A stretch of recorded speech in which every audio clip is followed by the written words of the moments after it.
لقد خلقنا الانسان فی کبد، ہم نے انسان کو محنت اور مشقت ہی میں پیدا کیا۔ محنت، مشقت، تکلیف یہ ہر انسان کا مقدر ہے، کرنی ہی ہے۔ فرق صرف یہ ہوتا ہے کہ کسی کی مشقت اور محنت جسمانی زیادہ ہے، اینٹیں ڈھو رہا ہے غریب، کسی چلا رہا ہے۔ کسی کی محنت مشقت ذہنی زیادہ ہوتی ہے، بیٹھا ہوا تو ہے آرام کرسی پر، ریوالونگ چیئر ہے بڑی آرام دہ، لیکن اس کی جو ذہنی مشقت جو وہ کر رہا ہے، جو جسمانی مشقت کرتا ہے وہ رات کو پاؤں پھیلا کر سوتا ہے، چاہے روٹی بھی پوری نہ ملی ہو، لیکن اسے پتہ نہیں ہوتا رات کب گزر گئی۔ اور یہ دوسرے جو ہوتے ہیں انہیں رات کو بھی نیند نہیں آتی، مخملی گدیروں پر بھی نہیں آتی، انہیں ضرورت ہوتی ہے ہپنوٹکس کی بھی، سیڈیٹیوز کی بھی، ٹرینکولائزرز کی بھی، یہ ساری چیزیں وہاں چلتی ہیں، اس لیے کہ ان کی جو کوفت ہے وہ کسی اور قسم کی۔ لیکن بچا ہوا کوئی نہیں ہے۔ محنت، مشقت، قرآن نے اتنی قسمیں کھا کر اللہ نے کہا ہے، ہم نے انسان کو، یہاں کسی انسان کی تخصیص نہیں ہے۔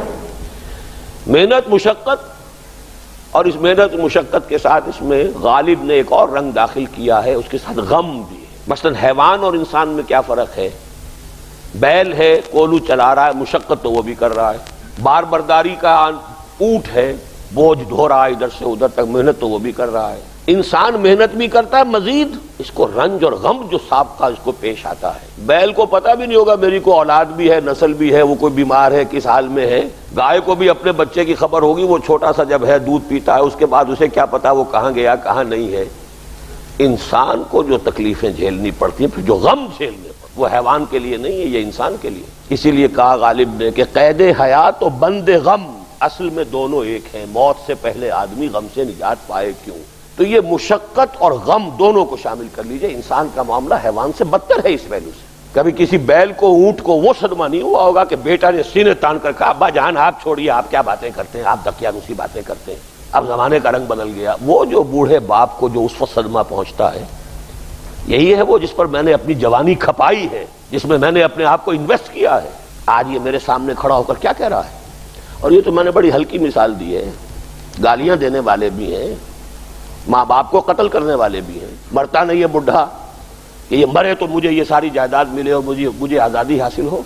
یا ایھا الانسان انک کادح الی ربک کدحا فملاقیہ، اے انسان تجھے مشقت پر مشقت جھیلتے ہوئے، محنت پر محنت کرتے ہوئے ہی آگے بڑھنا ہے، اور پھر اپنے رب کے حضور میں پیش ہونا ہے۔ یہ اور مصیبت ہے، کسی اونٹ اور کسی بیل سے محاسبہ نہیں ہے وہاں۔ وَيَقُولُ الْكَافِرُ يَا لَيْتَنِي كُنتُ تُرَابًا، اس روز کہے گا کافر کاش میں مٹی ہوتا، انسان بنا ہی نہ ہوتا میں، جسے آج ہم بہت بڑا شرف سمجھ رہے ہیں، شرف انسانیت، کاش کہ میں مٹی ہوں، یہ انسان کی حیثیت مجھے دی ہی نہ جاتی کہ میں آج یہاں کھڑا ہوں جواب دے کے۔ حضور نے فرمایا کل نفس یغدو فبائع نفسہ فموتقھا وموبقھا، ہر انسان جب صبح آنکھ کھلتی ہے رات کے سونے تک وہ اپنے آپ کو بیچتا ہے۔ کوئی جسمانی مشقت اپنی بیچ رہا ہے، شام کو 100 روپے لے کر آیا ہے، اس نے اپنی جسمانی محنت بیچی ہے نا۔ کسی نے اپنی ذہنی محنت، ذہنی صلاحیت بیچی ہے، چاہے وہ ڈاکٹر ہے، چاہے انجینئر ہے، کوئی اور ہے، وہ اپنی ذہنی صلاحیت بیچ رہا ہے بیٹھا ہوا اپنے کلینک میں، اپنے آفس میں۔ بائع نفسہ، اپنے آپ کو بیچتا ہے۔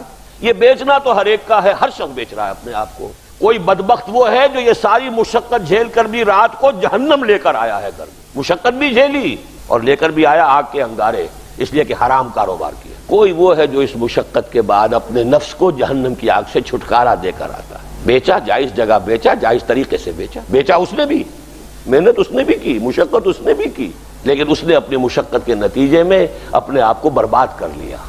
موتقھا و موبقھا، موبقھا ہلاک کر لینے والا ہے اس کا، اور موتقھا چھڑا لینے والا، گردن آزاد کر لینا جہنم سے آگ سے۔